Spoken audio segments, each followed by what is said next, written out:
Yes, welcome back. This is F a Rap Critic. I'm your boy Malik 16, and I got a special guest on deck. And no, we're not forming a new trio called Shadrian 16. But it is a big deal, man. This is a reunion of sorts.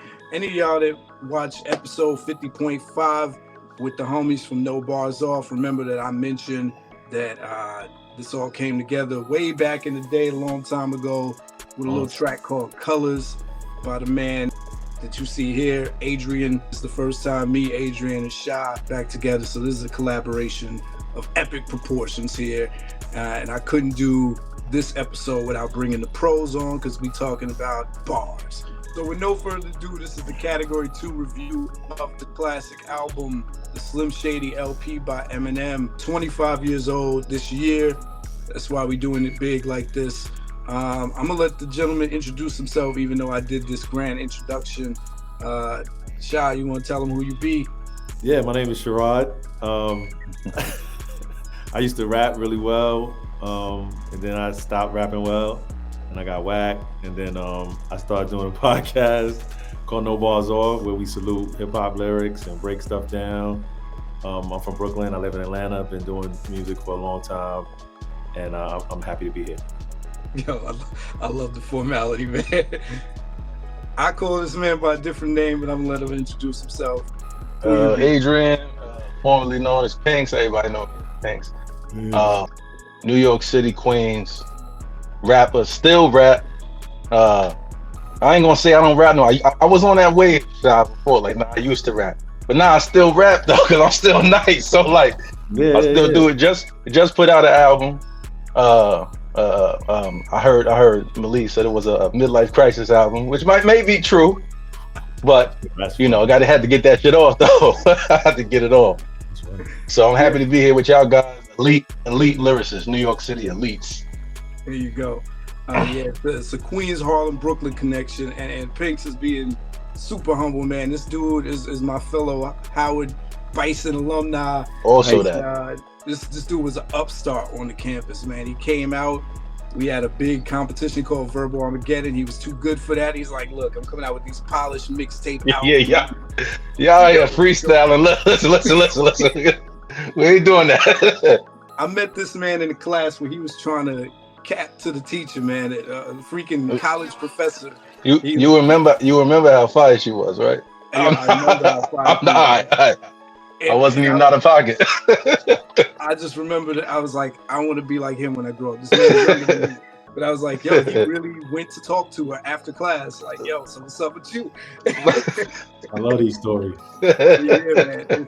There's so much history here. We don't have to talk every day to just kind of like pick up where we left off. But so much respect here for these two. Clearly, you see the evolution of a hip hop artist in the way they introduce themselves. These guys use government names. I used to rap, all of that. But no, I still like rap. I think my show just scared me, man, because I break down lyrics. So I'm like, anytime I think about bars, I'm like, that wouldn't make the show. Forget it.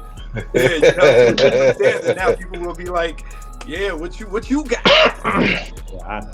I'm gonna do it again though. I'm gonna do it again. I got a couple of those comments under some of the episodes. They're like, who are you? Yeah. Like, You're gonna get that. Google me. Google me. All right. So, yeah, this is a 25-year-old album. It's a rapper that people love to hate or hate to love. Either way, we're going to jump into it. Category 2, where we go over the rap performance on this album. With no further ado, the first dimension we talk about in Category 2 is Dimension 1, personality and charisma. Key element of any classic album is how much of that the rapper has to keep your attention for a whole LP.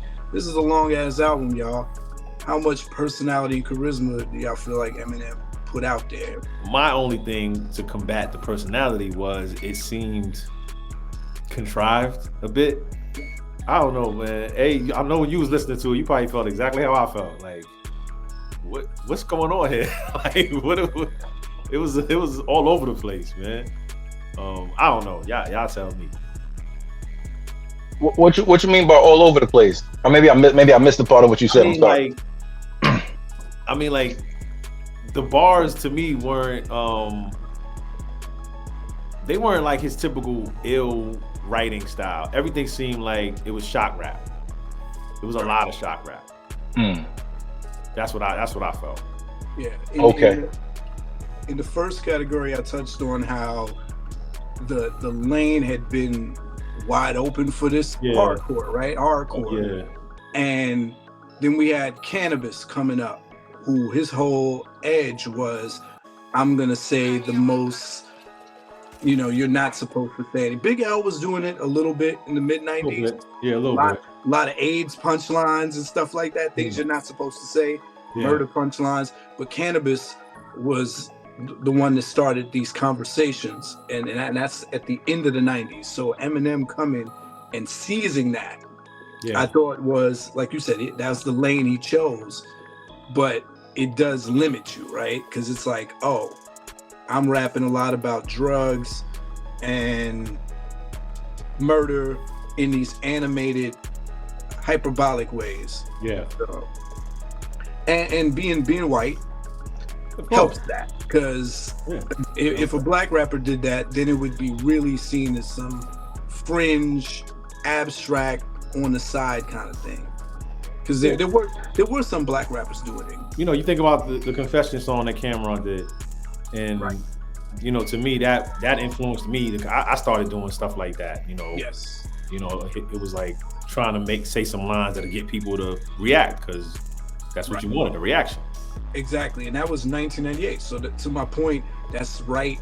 This is the era for that. Like, if Eminem was ever going to come out and do this style, he made that switch over at the right time. Because the way it goes, people say the Infinite album, which they say Infinite album, he wasn't doing it that much. He was more focused on just punchlines and, like you said, the regular barred up.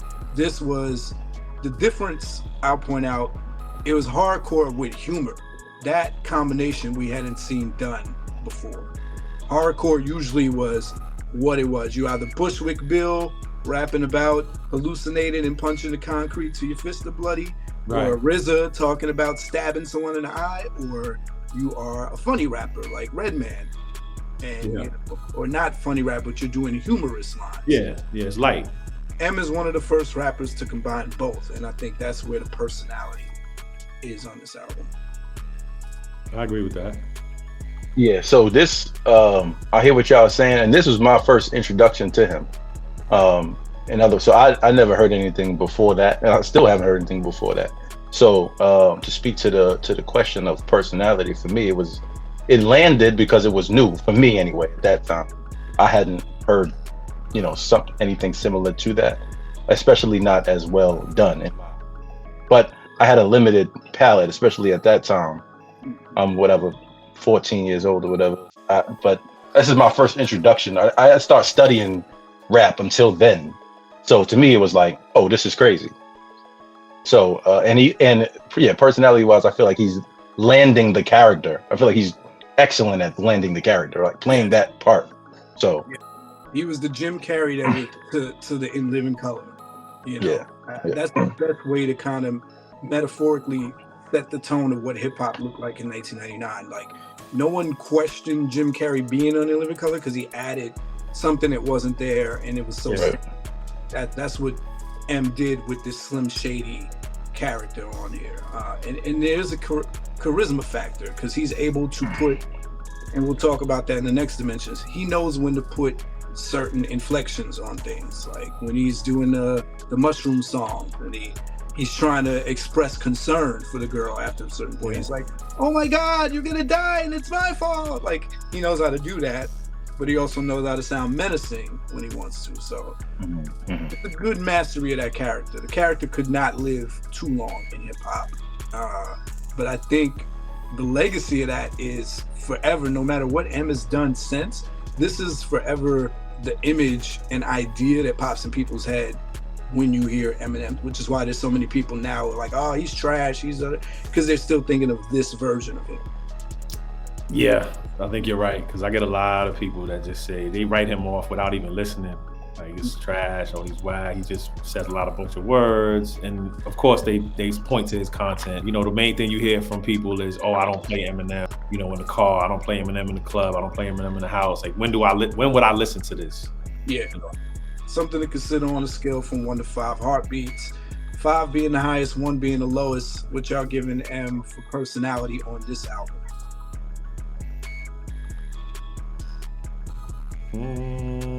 I mean, he was personal. It was live. It's a 5 for me. Okay. Yeah. Same.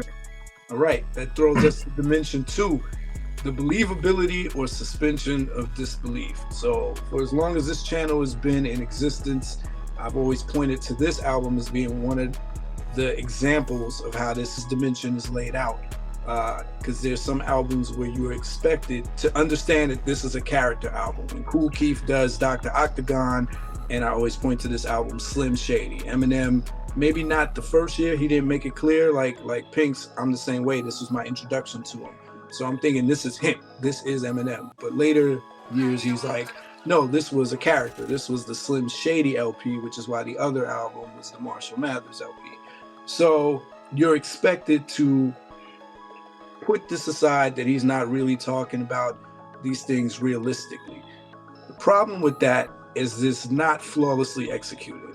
There's so much Eminem in this album intertwined that you can't truly say, oh, it's all in this Slim Shady character. Because then he starts talking about things from his actual life on the more laid back songs, like If I Had a Magic Wand or As the World Turns, Rock Bottom, that stuff. What y'all feel about that? Hey, you want to go? I'll be having, when Malik talk, I gotta digest what he's saying. Okay, I'm saying there's rappers that don't do that. They don't give you a disclaimer. Benny the Butcher is gonna put out an album. He's like, "This is me, nigga." Right? Most rappers are saying this is who they are. This is who they are. Him is saying this is the Slim Shady character, but because on the album he talks about stuff from his real life, it's like, what do you want us to do with this? Are we believing you or are we not believing you? So I'm asking, how believable is he, or how good of a job did he do at suspending disbelief? I never really looked at it that way, but I mean, you make a good point about this alternate character. I just always have accepted that as part of Eminem, right? Like, so this is a piece of Eminem, not a different character per se. He's just leaning into humor or figurative analogies and shit to prove a point or make a statement. So I just accepted it all as him, and I believe that is him. That is him. That's him. His personality, like his full personality. Wow. Right. Like not that he's engaging in the acts that he's talking about, but these are the things that he thinks about. You understand? Like not that he's going to throw Kim off the bridge. I don't believe that, but I do believe that he's really good at expressing that sentiment that he would like to. Right. So I never really separated it like that. That makes sense. Yeah, it was his introduction. You know, that's the tricky part. Like, this is your introduction. Like, nobody heard the first album. We understand your first single is "Hi, my name is Slim Shady, but your name is Eminem." It's a little confusing, right? So we're like, who is Slim Shady? And then you drop this Slim Shady LP, which is supposed to be another character we weren't even thinking about until you said it. Nobody thought about it. In interviews. It wasn't no blog sites and social media. We can be like, this is not me. This is a character. Like, no, we thinking you really want to kill your wife, kill your girl, whatever. Right. The song Bonnie and Clyde. Like, some of this was cringy. I was like, this is, like you say, not done well. And then you go on, I forgot, was it Just Don't Give a Fuck, where he's like explaining, I don't really do drugs, I do this, and I don't do that, but I do this. And I'm like, you gotta explain. Then later on in the album, what you was talking about earlier in the album. Yeah. And then 2 years later, you on Renegade, going back at the critics that are saying whatever they're saying. I'm like, bro, did you think this through? he asked for it. It just seemed real. Like I said, it seemed really contrived. Like the album was too long and too many of the songs with the mushrooms and the "Come On Everybody." It's just, a lot of it was just a lot. Like I'm like, you could have cut this down to 12 joints, but I know back then you had to fill up a CD. And, I think about that. I'm like, they were filling up discs because you wanted to get your money's worth. So it was no longer 10 tracks on a tape. Like, nah, it's CDs now. So it's a little different. The $20 album. Yeah, it was like 20 bucks for a CD any given store. Yeah. I got a question for you, Sha. Is that your analysis today, or was that your analysis when it dropped?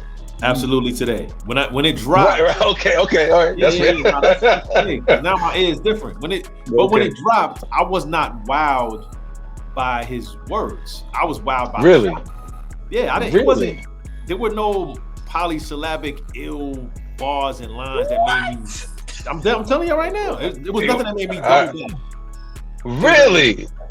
That's interesting. That's very interesting. Nah, some of the rhyme schemes he used, some of the words he used to rhyme. I wasn't going crazy. I wasn't going crazy over this guy until the Marshall Mathers LP, or until I heard him on If I Get Drunk Tonight. Was the song? If I Get Locked Up. If I Get Locked Up. On Missy's album, like his features when I started to be like, okay, he's ill. I thought he was just rap, and then I heard him with Royce. Like I heard him rhyme for real. Yeah, but I didn't. This shock stuff to me, it just sounded forced. Yeah, it was interesting because around this time he definitely had the white label singles or for the Game. Y'all remember the Game company with all the my brother porn was stars on the cover? The porn stars on the cover. It was Bad Meets Evil. Circulating the same year that this album came out to show, okay, this is what he's like when it's just kind of baseline rap. But yeah, my first song that I heard him on was I Just Don't Give a, and I was impressed from the gate just how, because of the polysyllables, that's why it's so interesting you saying no. As far as the believability, I do think everything you said is true. We are not living in the blog era. Everyone's getting their news as it happens. We're all reacting the same day. Yeah, like I said, he inserts so much of his real life. So like on Brain Damage, where he's naming D'Angelo Bailey, he's talking about his real life bullying. Then he exaggerates it, of course, saying his brain falls out his head. But that whole verse, he's really describing what he went through as a kid. Just the two of us really talking about his real girl at the time and his daughters on the track. And rock bottom. And like you said, at the end, the fact that he'd done so much of it that he had to explain it. I don't have AIDS, but all that. Yeah.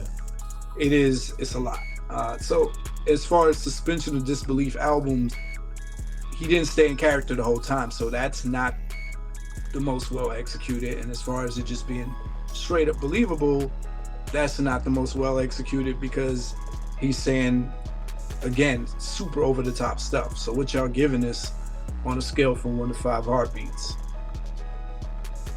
I'll go with 3. 3. I go with 2. 2.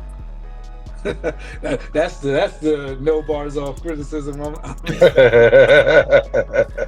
right, speaking of 3, Dimension 3, we talk about the delivery and the use of voice. Delivery, the way he's projecting, the intonation, the inflection.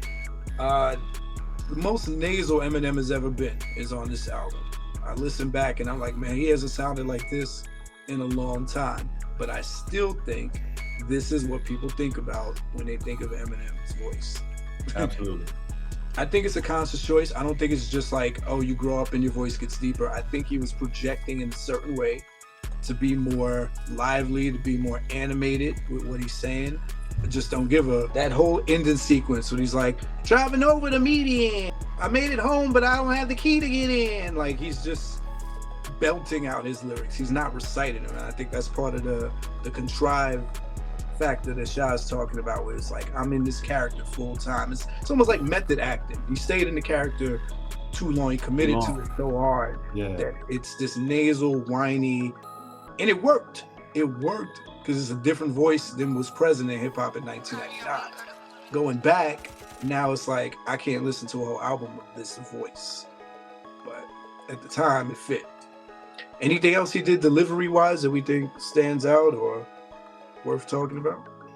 I mean, it's hard for me at this age now listening to it because I'm trying to remember without I'm older than y'all, so it's kind of like when I was digesting it, I was trying to break in the industry. I was about to leave college.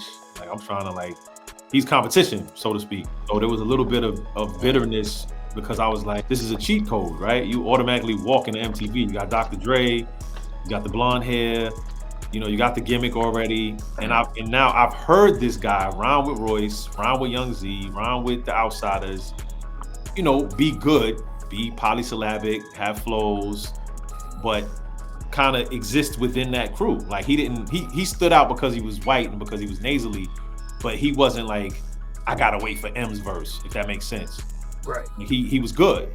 So now that person gets picked, and I'm seeing like, okay, even at my age, I was like, this is a lane. Like he has this lane, he's figured it out. I didn't have a lane. I was like, I was mad. More work. Yeah. We have to work harder. So to answer your question, the character he picked, he nailed it in terms of the delivery matched. Yeah, and I got to jump in because you just made a point that I thought about. At this point, he's repping both crews, right? He's repping D12, and he doesn't mention D12 as D12 on his album. He says Dirty Dozen maybe 2 times on the album. He's repping Outsiders hard. Yep. Outsiders is a nasally crew. So where in D12, he's a standout voice. We know how Proof sounds. We know how Conniva sound. Yeah.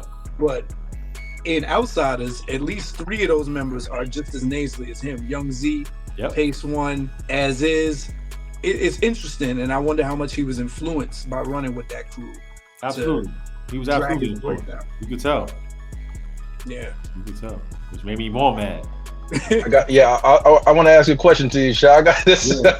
Yeah. So do you feel like he was, because I'm listening to what you're saying, do you feel like he was like catapulted maybe unfairly, or like there was other people on his same in the same echelon that should have been gotten more looks, but because he was white and like he fell into place? Or do you? Go ahead. Because I don't have the history y'all got. I'm just listening to y'all. Like, I didn't study D12. I didn't study Midwest rap. I wasn't there for it. Yeah, so to me, just I feel like everything he got, he deserved as a lyricist. Like, he's one of them ones. Like, but I feel like maybe not everybody felt like that at the time, which is, I guess, new for me. We only talk about this album, though. Yeah, we talk about this album. Listen, I'm one of so y'all say he got better. What? Okay. All right. That's an understatement, right? So, okay. To answer your question, I don't think it was unfair, right? Okay. I think you're given, you are where you're supposed to be, right? Like, if you get put in a position to succeed, I was on Virgin Records, like, regardless of what the circumstance was, you're put in a position to succeed. Like, it's on you. Like, so I believe that he took what was placed in front of him and he left the planet. Like, now, could he have brought people along with him? Maybe. He might have tried. He might have tried to get, hey, I'm gonna put Young Z on this. And they was like, just get out. That's ridiculous. Like, you know what I'm saying? Like, that might not have worked out. People are always gonna feel like, man, he should have brought me along for the ride, or sure, coach. That's what everybody, whatever you want to say, but it's not unfair. The man worked, man. The lane just, to me, it just sounded contrived, which it was, but contrived back then. The veil was up, right? We didn't know what we know now. You know what I'm saying? Like, it was marketing departments. Everything was put out for the public one time. That was it. It wasn't no social media rollouts. We didn't know a lot. We just knew what was presented to us, and it worked. Yeah. And he did. He doesn't get enough credit for how many black people he put on. Just great. He didn't have to have Royce on it. Royce is the sole rap feature on there besides Dr. Dre. The ad-libs also added to everything that we've talked about so far. The personality, the character. Sometimes the ad-libs let you know what to take seriously and what not to, right? Because I mean, there's some, he goes too far on certain points. So it's like having those cartoony ad-libs in the background helps you know, okay, he can't possibly mean it. He knows what he's doing. One thing about his delivery, he manipulates the Midwest accent to his advantage. Eminem is going down in history as being one of the few rappers that can bend words and get away with them in a way that I think has not been cringeworthy. I've heard rappers try to make words that don't necessarily rhyme, and it's like, well, you reached. M's able to do it. Part of that is the Midwest accent. Part of that is how he curves his words. Mickey Fax probably has a name for that. but he does it on just I keep mentioning Just Don't Give It because that's probably the only song of his I know by heart. He's like, my name is Marshall Mathers. I'm an alcoholic. I got a disease and they don't know what to call it. Better hide your wallet. Like, he's stretching that. He's doing that thing. It's something that Nelly can get away with the her and the third, you know. That's a skill. I think if we see the groundwork for it on this album. He went and got better at it. On the Marshall Mathers LP, he famously rhymes orange. And people say that's a word that can't be rhymed, and he does it. He rhymes like orange with Norman or something like that. But that's like one of his superpowers. Yeah. He gets reachy at times, but I knew you were give him no flag. On this one, it was a couple. Guilty Conscience, it was a couple of lines. I was like, Yeah. Okay. One thing he does, he definitely had it mastered how he wanted to cut off each of his ending bars. We'll talk about this in flow. He would do shorter endings that didn't land like right on. Now he's way more committed to I'm rhyming every syllable in every sentence the same. Before he would cut something short. So yeah, that's delivery in a nutshell. Nasal voice, word bending, Midwest accent, projection, animated projection, which I give in delivery on a scale from 1 to 5 on this album. I give him a 3, man, on this one. 3. Okay. I'm going 4. 4, yeah. All right, that takes us to Dementia 4, the flow. How it's set up. Can't take that away from this man. I know you said nothing impressed you personally, Sha. But no, the flows were the flows were there.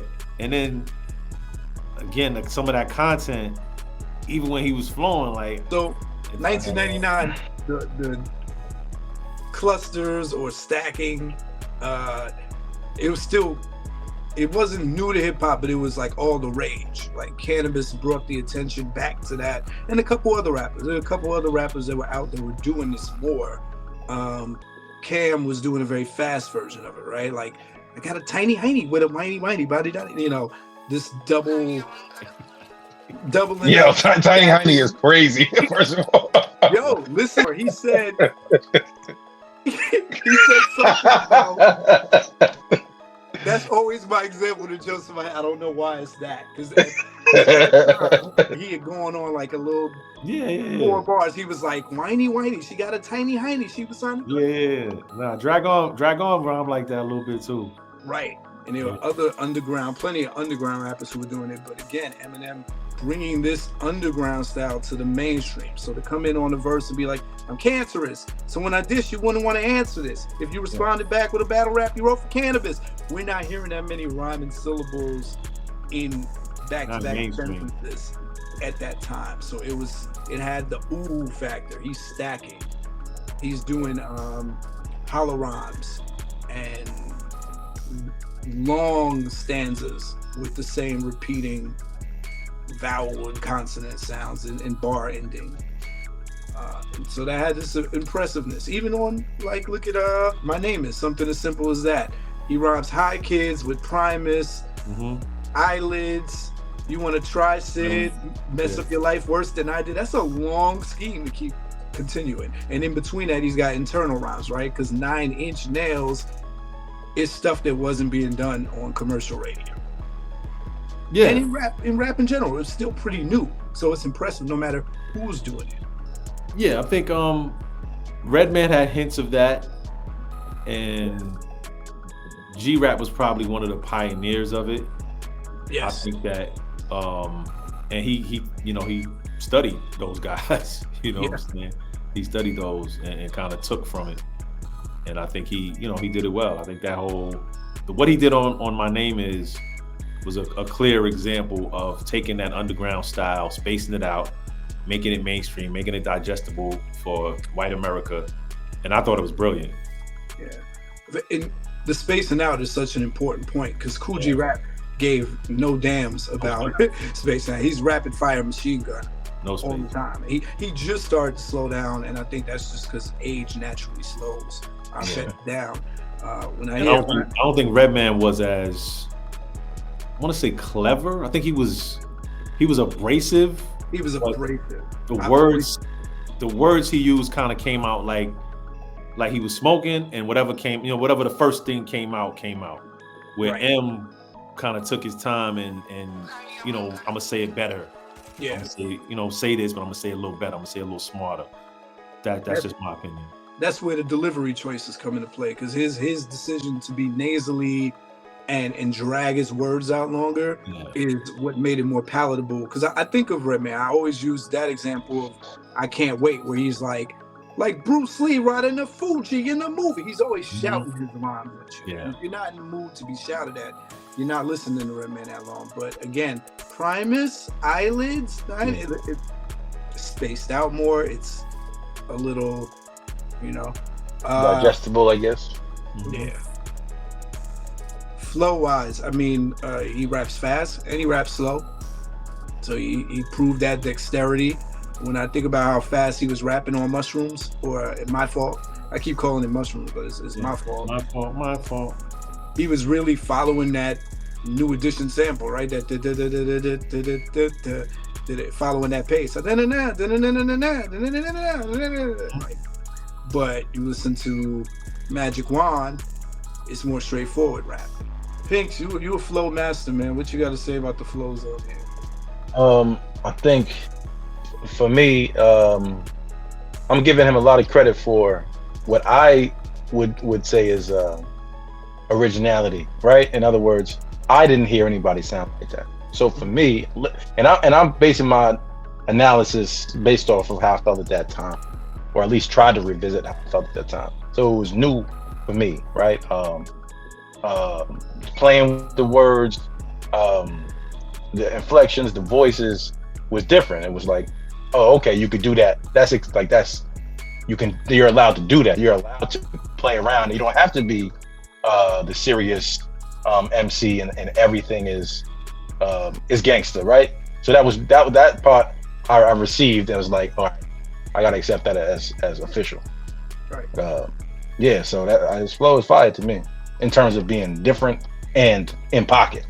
Yeah, the fact that he's able to rap with the same denseness on a slower track and a faster track, I always thought that was impressive. When Royce comes on Bad Meets Evil, you get to see that they're keeping up with each other. Even though I thought M had the slight advantage over Royce at that time, but it was interesting to see. It's like, oh, he's got other people in his crew that can keep up. Okay, so on flow, what are y'all giving it on the scale from 1 to 5? I give it a 4 again. Yeah, I give it a 4.5. Okay, 4 and 4.5. So this is where he shines. Flow. Yeah. I think he introduced a lot of flows to the game again, or at least raised the bar for the syllable stacking internal rhyme culture that came from there. Once the floodgates were open, people were like, oh, you can do this. Exactly. All right, so that takes us to dimension 5, the wordplay and the bar intent. What was he doing with words on this microphone? This is what Sha was saying. He wasn't very impressed. Nah, y'all tell me. I mean, again, the content was throwing me off, so I might, this is old man listening. I'm always amazed at how many words he was able to make rhyme. So on like Brain Damage, there's a part we said something like, his injury, it can make it worse. Stop! Someone call me a naked nurse. Then he's like, what is it? It's my leg, it hurts. And he kept going, and then he switches the sequence because he has to keep that train of thought going. So they're like, leg, I thought you said it was your tummy. He's like, oh, it is, except I got a bum knee. So his mastery of that stuff is amazing. And how he's able to bend words and make them make sense. That's one thing. I think he gets criticized a lot for just rhyming words. I've never heard Eminem rhyme where it sounded like he was just saying words for the sake of words. I've heard way more. It's just there's some rappers that rap words just to rap them. Right. But to your point, right? The line you said, naked nurse. The line that preceded that was appendix, they could burst. Yes. How many appendixes do we have? No, I'm serious. I don't know. Is it one? Fair enough. Fair enough.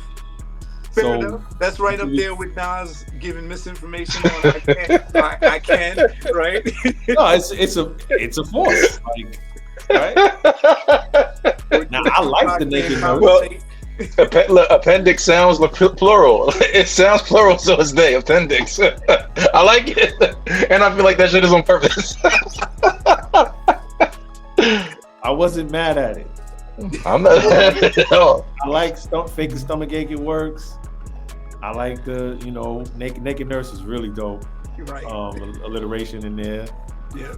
But and then you rhyme they could burst with leg it hurts. Yeah. Like you said, he changes. He's bending the words a little bit. Tummy, bum knee. I'm not mad at it. You sound mad at it. I'm not. You sound a little mad. Because I know what was coming next. So let's talk about the 97 Bonnie and Clyde, just the two of us, right? Let's do it. How he does that is probably one of the most brilliant. But this is the song that got him unsigned hype in the Source, which, by the way, shameless plug, both of these gentlemen were at one point in time. No doubt. Unsigned hype alumni. But yeah, because the way he did it. In the future, he does crazy songs like Kim, where it sounds like a live, loud ass argument happening in real life, like that Malcolm and Marie movie. That's a headache to me. But this was done more cleverly. We've never seen this done in music, let alone hip hop, where he's rapping about murder in such a, I don't know. I don't want to say lighthearted, but he's really it's light. It's light. She got ketchup on her shirt and boo boo on her throat. He's assuming the perspective of explaining this to a toddler. Yeah. And his toddler helping him with it. So he's rapping in a very soft voice. He's rapping in and out of dad to baby talk, right? Mm-hmm. Like, people might think it's silly that he did the goo goo gaga da da da da, but it's like. It's fitting. It's fitting. It makes sense. Exactly. It's incredible writing. I don't know. It's like, is it like there's nothing else? It's incredible writing. It's incredible. That wasn't done before, and people have tried to do similar stuff. But if you are the precedent, then you stay the precedent. Like if I'm building off what you did, making it better, I still did it first, or at least this is what people heard first. Maybe maybe somebody else. He's pulling from somebody else, but that's the way the world works, right? Yeah, exactly. Yeah, I talk about that all the time. Like Nas did, I Gave You Power. People like Organized Confusion did it first. And Nas did it in a way that people remember, right? Which counts for something. Definitely. So yeah, the cleverness of that is there. And on the silliest songs here, I can't hear anything where it's like this was a random line. Like Sha might have pointed out that grammatical error, but it wasn't bad. Yeah, he's not just saying anything on the mic. It's silly. It may not be relatable. On As the World Turns, he might go too far. He's talking about he literally, I guess YouTube will make me censor it if I say the word, but he's talking about grape of a fat chick, right? And that's what he's like, da, da, da, da, da, go gadget. But it's like reading it. Oh, every line makes sense. There's no filler lines. His whole song might be a filler song, but he's not throwing filler lines in. Big L has been more guilty of filler lines than Eminem. You blasphemous today. I know, man. I always, you can blame Brandon Carter. Shout out to King Keto. But he always pointed this out because I used to go around bumping the Graveyard off the Big L first album. And he's like, nigga, listen to what he's saying. He's killing infants for 10 cents. He's just trying to rhyme words. I'm like, yeah, you're right. You're right. Yeah, a lot of people, are guilty of that, man. In the course of being a shock rapper and a syllable stacker, it's inevitable. Yeah. I'm sure I've done it.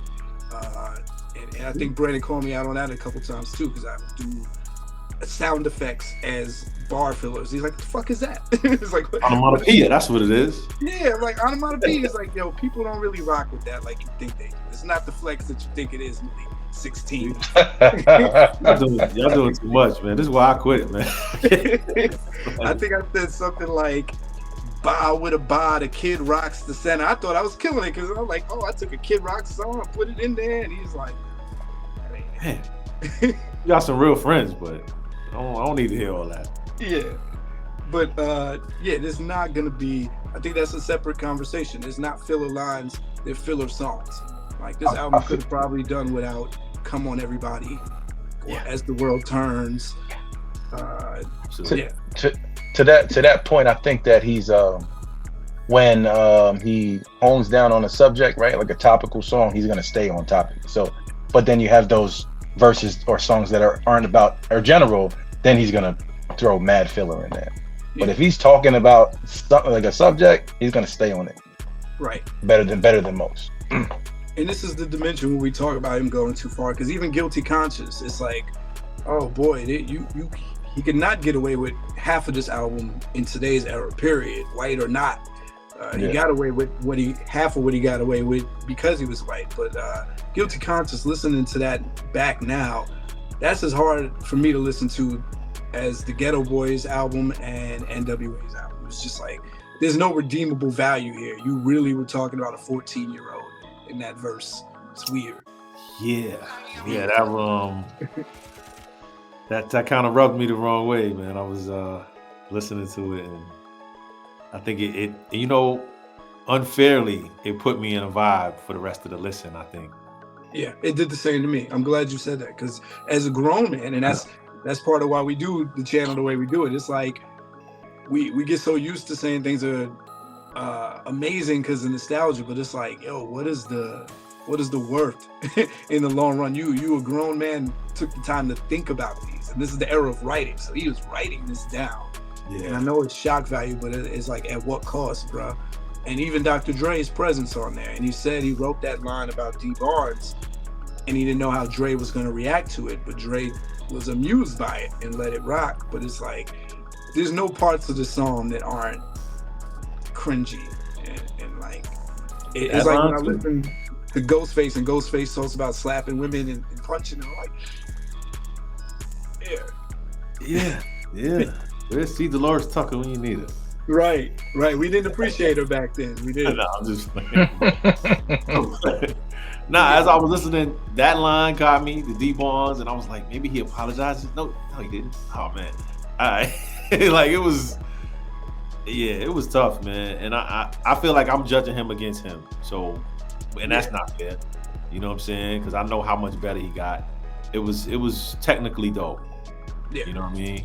I want to give him credit for the subversiveness of that line, because he's one of the first ones to call Dre out, even though it's in the tongue-in-cheek way of the song and the character that he was playing. But it forever lived on wax as him calling Dre out and bringing that back up. It's almost like what Hannibal Buress did to Cosby. Nobody was thinking about that. He brought it back up. Now it's got to be talked about.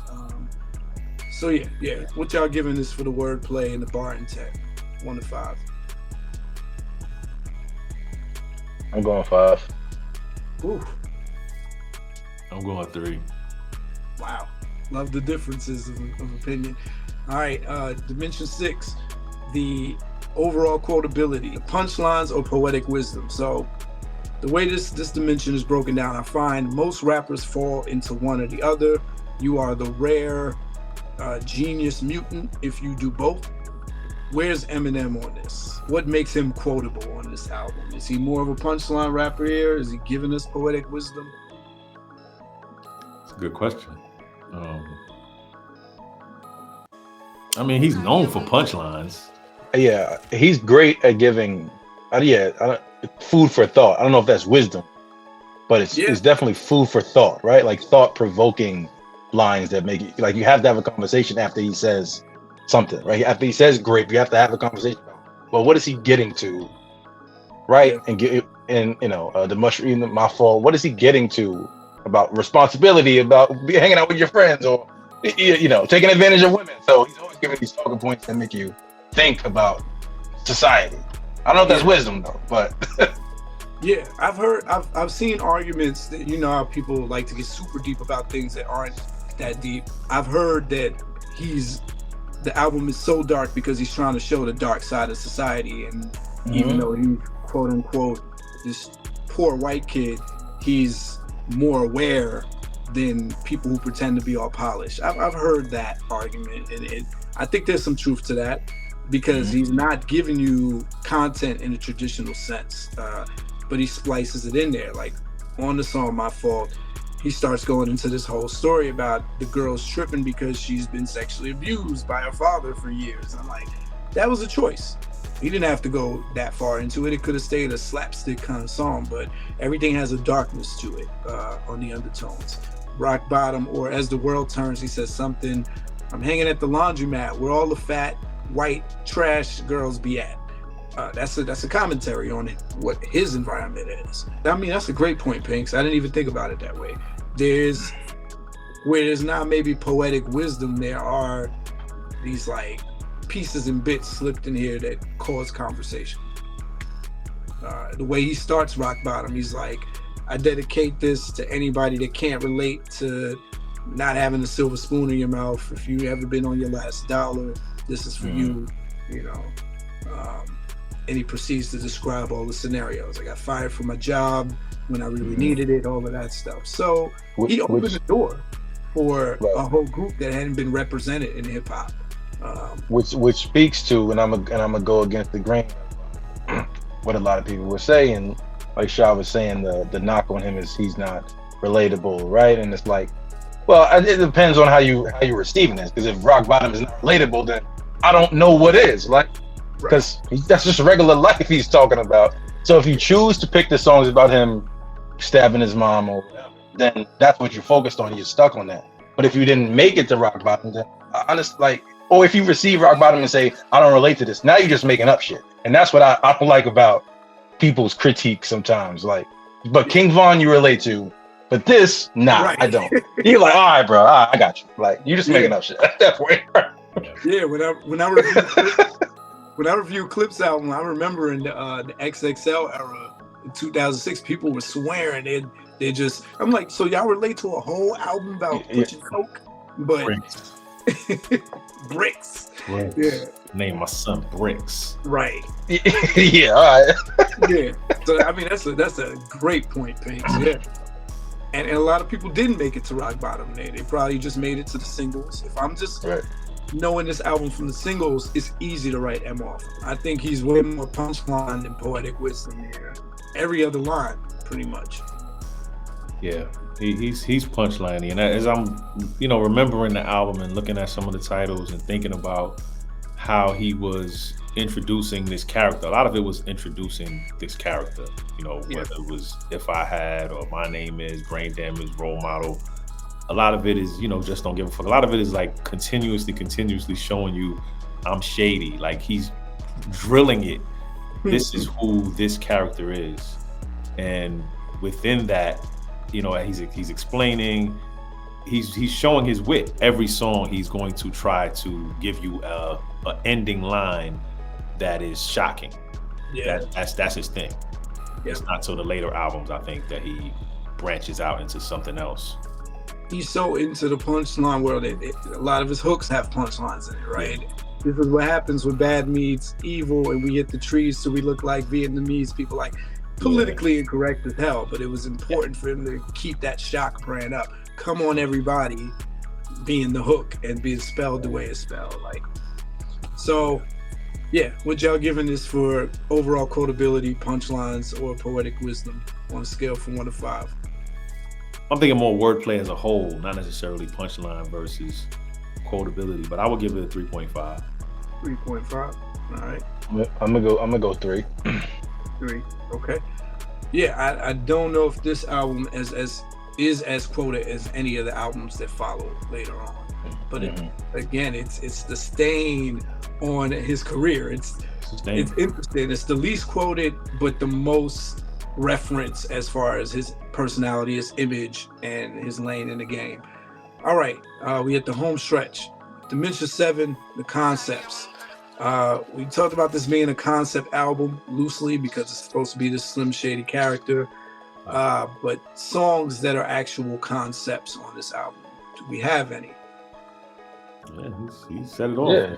It's a lot of concepts. Yeah. Oh yeah. Yeah, Guilty Conscious is a concept. The whole thing is Dre being the good side and being the bad side until the end, where they just decide to just be the dark side collectively. It's a brilliant concept. Video, single, like Incredible. at that time it was groundbreaking. I hated that video. Really? But, yeah. What did you talk about it? It was cheesy graphics. You know, everybody was trying to do the Matrix thing that year, but I think even then it was cheesy graphics. But that's just my take. I haven't watched it. Yeah, I don't remember. Yeah, recently, but I just remember them stopping during the decision that they had to make, and I thought that was, for '99. I was like, God damn, this is. Oh yeah, it was clever. I don't know why it just didn't hit for me. I was like, it's not the best graphics, but we talked about Bonnie and Clyde, '97 Bonnie and Clyde, just the two of us being a brilliant concept or unprecedented concept. As far as concepts go, that's all you need. All you need is one of those two, and you got them. You got Guilty Conscious and '97 Bonnie and Clyde. What more do you need? I think they framed Bad Meets Evil to be conceptual, like they're meeting each other, they're standing off, but it just felt just rhyme. They just rhyme. They just rhyme. They just rhyme. It's a bar off. All right, so for the strength of those two songs alone, what we giving this album for concepts? Because every classic usually has one, because it separates the pros from the amateurs. Basically, you have a song on there that showed why you can do what other rappers can't do. You turned yourself to a gun. You said the rap backwards. You wrote a letter. So, as far as classic albums stand, where y'all giving this for the conceptual material? I'm going 5 off the strength of Bonnie and Clyde. I'm going 5. It's hard to get better than that. At least it's on par with the best concept songs. I agree. I think Bonnie and Clyde is not memorable. What? In terms of, I didn't remember the title of the song. Like, I knew Guilty Conscience, and I knew. First of all, I hate the title of the song. That's number one. I don't really love the way the chorus is done. I like the idea of the way he did the rhymes. I thought that was clever. But the idea of him and his daughter, it's a little cringy for me. I mean, it's just crazy. You taking it literal as a parent, man. I know. I can't help it. It's figurative, man. Like, I know. It's figurative. I'm trying to remember, when I first listened to it, but it's still, it's crazy. But I give Guilty Conscience more the nod because it was more memorable to me. The biggest song, yeah. Like it was a bigger song. I think that concept is bigger. But I still. Both of them have cringy moments, but I think the writing was still superior, and I do believe that classic albums like this, when you have concepts like this, it's big. So I would give it a 4. All right. So we get into the content dimensions. First is dimension 8, the external content. How much is M talking about outside of his autobiographical inner monologue stuff? It's hard. He doesn't really separate them. So even when he's talking about stuff like rock bottom, it's coming from a personal place. So I don't know how much worldly, environmental, political things he's talking about on this album. But it exists. It's just probably in there with Dimension 9, which is the internal content. How much exposition he's giving you. He's giving you that from the beginning. Brain Damage and If I Had, they're like one of the first 5 songs. Like, it's 20 tracks on this album, but there's only 14 songs. And Brain Damage comes, I think that's like the 3rd or 4th song. And yes, the 3rd song. If I Had is right in there as well. So he's talking about being bullied as a kid on that track. If I Had, he's just talking about being stressed, being on the verge of wanting to blow up. He hadn't quite blown up yet. He knew it was on the way, but he was talking about the struggle. Rock Bottoms, talking about broke days. My Fault is a story, and Just the Two of Us is a story. It's just, there's content there, but it's all having to do with his life. So I don't know how much external, but this is why you get to vote on that. Like, you can give him really low for external and really high for internal. It's low on external. Like I just mentioned, like a lot of it is his personal introduction. You know, this is Slim Shady. This is who he is. So within that, he tries to give you some content, but most of it is internal. I guess Guilty Conscience could be seen as external because he's taking himself out of that. Yeah, that is that's the one. about these characters, right? Yeah. And again, if you believe that Eminem was this evil genius that was doing it to make a statement about society and how society is so messed up that there's rape and pedophilia and all this stuff. Okay, I don't know if he was thinking that deep. I think he was like, what's the most shocking thing I could write here? But the crazy thing is, if he was thinking that deep, the label decided to package it this way. Right. And it works, you know. Right. It's almost like they all got together and was like, yo, Paul, Dre, the label, like, we're gonna market this character as this version of this person.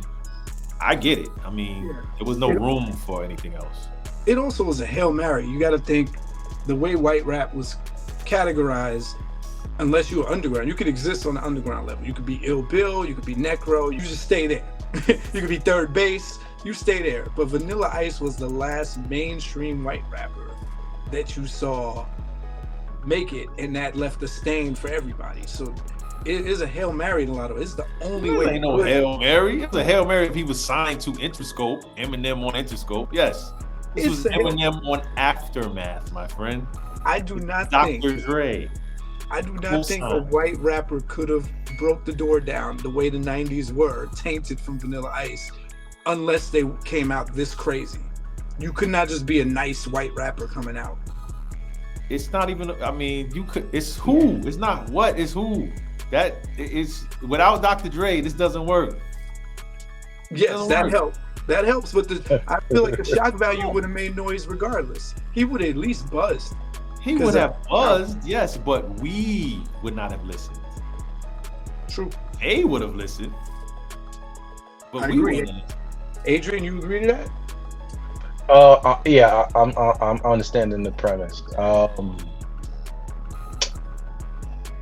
Yeah, he definitely wouldn't. He definitely wouldn't have been as big or catapulted without the back end, right? Yeah. But talent, he definitely has the talent, but you still need all the other pieces. So I don't think it's a Hail Mary, to your point. I don't think it's a Hail Mary. I just think it's a well thought out plan. This is what we all wanted. When you're good at what you do, listen, when you're good at what you do, especially when we was coming up in the 2000s, all you wanted was someone to grab you by the shoulder and say, do this. But let's do it like this. With the Dre back in, why not let him just be a straightforward rapper? You got Dre back in you. Why not just put him out like, hey, this is my white boy? It wouldn't have worked. Because it hadn't been done. Because that lane was wide open. Because he could do it. So it was both. You admit it was like 50%. It was how crazy he came in and the Dre back in. One by itself wouldn't have worked. No. Well, if he was just a regular hip hop rapper, we would have rocked with him. If he signed Dre, right? We would not. We would have. No, I think we would have rocked with him. If he was G-Eazy signed to Dre, we'd be like, he's cool for this Dre album, but I'm not really going to play him after that. Because to a degree, that's how Eminem was for a lot of people. If it wasn't for a white audience, he was cool on 2001, but I don't think black folks were clamoring to buy his album after that. It was the white audience that made him undeniable. It's like, okay, yeah. I think it was lightning in a bottle, because you think about the Bubba Sparks and the Yellow Wolves, like it's not the same. Those factors had to come together, but it was also where Dre was at his time. Like it was just a good time, man. It was like perfect. It was lightning in the bottle, like you said. It's the only time it could have worked. because it was right before Dre's comeback. Yeah. And he was crazy, so other white rappers didn't have to be. Bubba Sparxxx came in right after so easily because he was the opposite. He was the calm country version.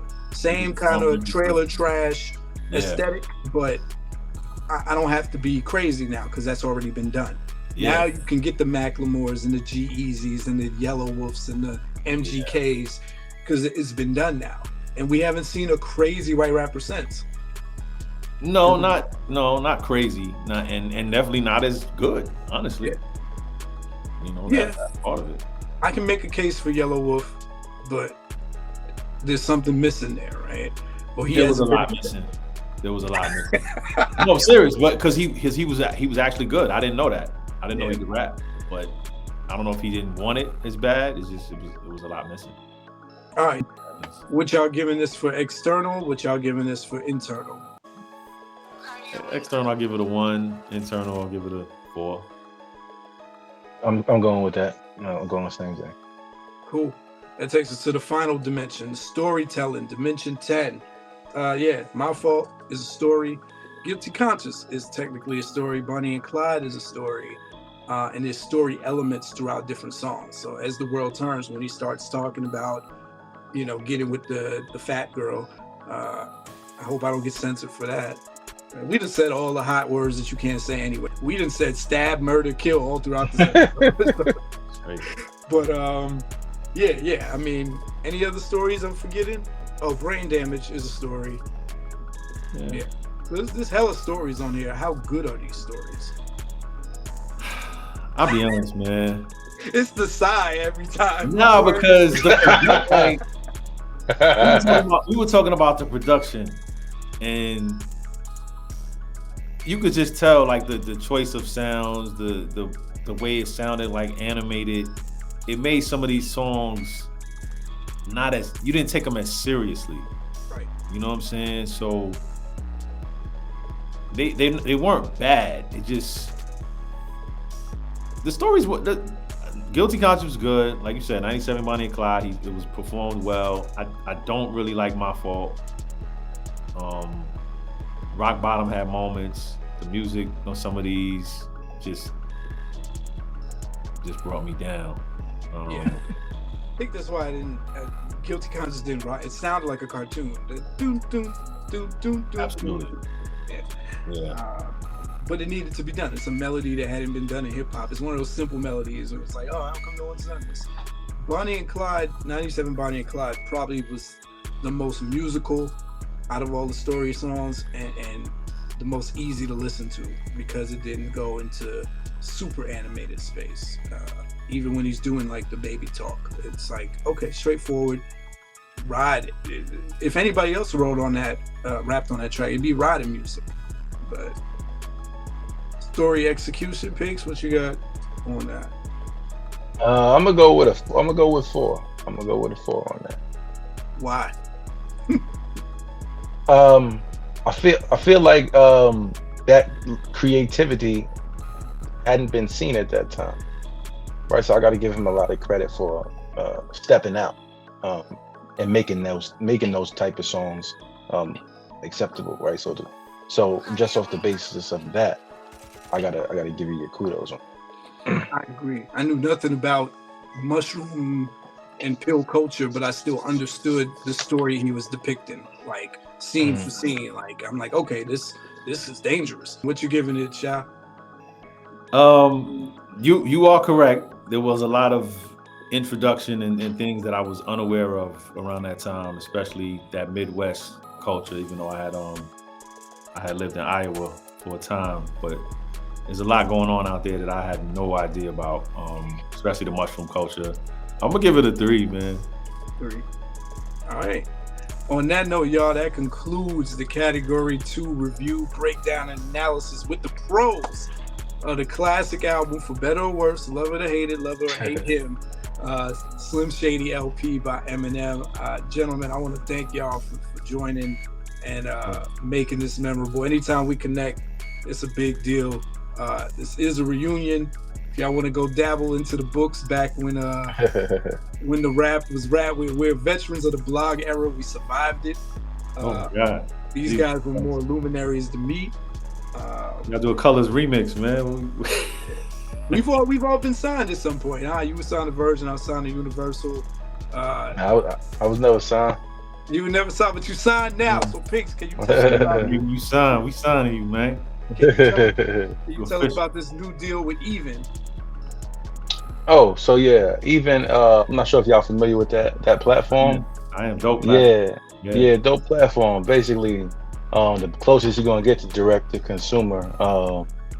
And basically, I just relaunched the album that I dropped in October on that platform, so y'all can download it there, check it out. It's called Sometimes, and I'm about to start working on part 2, Sometimes 2. So, please go check that out. Yeah, real personal, man. You got in your feelings, man. I like that. Yeah. It's like one of those things that to get off your chest. I feel like, one of those things I had to do. Like, you put so much time into this, and I had a vision of like who you wanted to be as an artist and stuff. And like, I'm not sure about how y'all feel, but if you ever was able to get your thoughts off or get your, so if y'all got any sentiments of doing that, I suggest like do it. It feels great. I wouldn't be married if I didn't do the breakup too, the proposal. I had to get all of the fear, all of the questions. Like I did like 14 songs. It's just like, do I want to do this? Like that was to get it out. It's therapy for us. It's forging the path. I know the dudes in the big leagues are doing it and they're pushing, like the Nas's are like, keep doing this, son, keep doing this even when you're my age. So it's good to see that there's still a lane that can be carved out. Absolutely. This is where I put both of y'all on the spot. Pinks, man, you should pull this man out of retirement, get him as a feature on your next joint. And listen, Sha, can we get a sometimes or feature on No Bars Off? Like, Yo, definitely. I want to, talk, of course, in person, man. But we could definitely do that, man. Definitely. I want to put guys together, man. Like, I got guys out here that's putting out albums, and every time they do it, I'm like, yo, it's too many of us that know each other that's been rocking. You know what I'm saying? Ever since what video was that? The Mecca had us all in Queens, the Flavor Year joint. Yeah, Flavor Year. Yeah. Like, there's no reason, and I always tell Sky and Tor and all that, like, there's no reason we didn't keep it together and create something bigger than just us, the same way Griselda did, and made something bigger than us, and especially as grown men. You know what I mean? So, good point. That's a good point. Yeah, I think Blog Era did it was a every man for himself kind of time, and exactly. So whoever got a little further up, there was no time to look back and help others through, because it was just like, yo, I'm lucky I got this far. Like, you're right. But at the same time, I used to express the sentiment that, yo, dudes were actually cool with each other.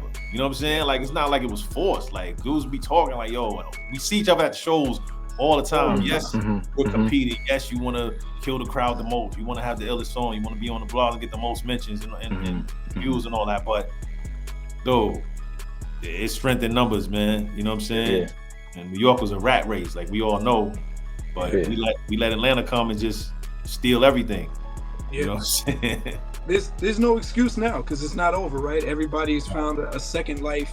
Some still recording, like Pink still recording, Skyzoo still putting stuff out. But you got folks like you got Torre.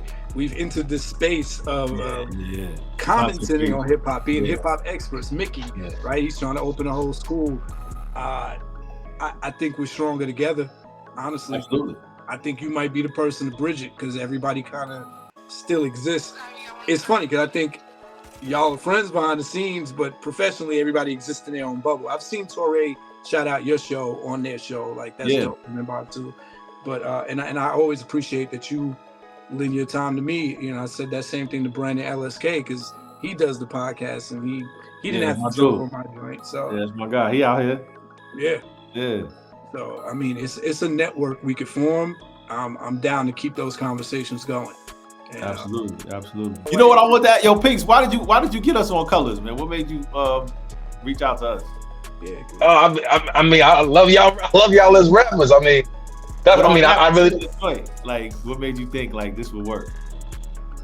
So I think that I know that y'all can offer perspective. So like going back to like the Eminem stuff, when you're dissecting other rappers, you know what other rappers can do. So I know Malik, I know what he's gonna give me back when I send it. I know what you're gonna give me back when I send this record, which is not gonna be fluff or filler. You're gonna say why you couldn't wear the blue fitted with the red jacket. Like you're gonna tell me that. It's right? Like, perspective, you know what I'm saying? Like I went a little humorous, like it's like it was so dope, man. Like I was like, man, a dope combination, like you know what I'm saying, of social commentary back then. What I like it wound up on 3 different mixtapes. It was, or maybe 4. Pinks did so many that he did like a greatest hits one after a while. We'll Rap for Food. It was on the March on March. Threw it on the air. And it was on the I'm Not a Singer mixtape on mine. So like on Moonlighting. So it can be found. Y'all can Google us. Not my best work, but you know, I was happy to be part of it. I disagree. My DJ said you killed me. I was like, oh man. That's wild. That's wild. He was like, yeah, Malik got you. I was like, hey, I thought I did all right. All right, that's how I take it. Yeah, my favorite line on that whole song, I got 2. It's the I don't know why you did it like that, because he's like, he lives somewhere by Marietta. I don't know where it is, but that's somewhere in Atlanta. Yeah, that's all. You know that's hard. Like that's hard. Like being in Georgia, you know that line is hard. Like like you know the difference. Exactly. Not that I'm different. In Georgia. Yes. My second favorite line is, I'm a fashion guy. If I can't be fly. And everything about those lines is not because they're like crazy lines. Y'all added so much personality into the fact that you said anywho, and the fact that Sha really thinks like he sounds like he's thinking about it. He's like, I don't know. Yeah, it's hard. That's hard. And that's hard. And that's hard to do. That's hard to do, right? Like, it's very hard. That's lyricist shit. I hadn't yet mastered that, but that's one thing I was missing. I finally got a 2 Dope Boys sponsored mixtape, and I was like, it was late in the game by then. We had started shifting to like something else. Yeah, I did too. I got a late one. I got a best of, and I don't know what year that was, but those are my guys. They came from. They started at Hip Hop Game, I think, or no, Hip Hop DX. Yeah, they started at DX. All right, let me sign off before I. We'll go down a rabbit hole, man. Yeah, but gentlemen, I appreciate y'all. We can do this whenever. You know what I mean? Check out No Bars Off. Go download sometime the album. Be on the lookout for Pink's next joint. Pinks, where can they find you? Instagram is Adrien _ sometimes the album. And everything is there. Gotcha. Sha, where can they find you? Yeah, Instagram, Sha Stimuli, Instagram, No Bars Off Show, YouTube, No Bars Off Show. Man, check us out, man. Appreciate y'all. Yeah, shout out to Boardwalk. I know he might not rock with me because on my Biggie slander. Nah, he good. It's just Boardwalk around my codes. Yeah, partner. But yeah, until next time, man. F a Rap Critic. They talk about it while I live it. Word to meth. Peace, y'all.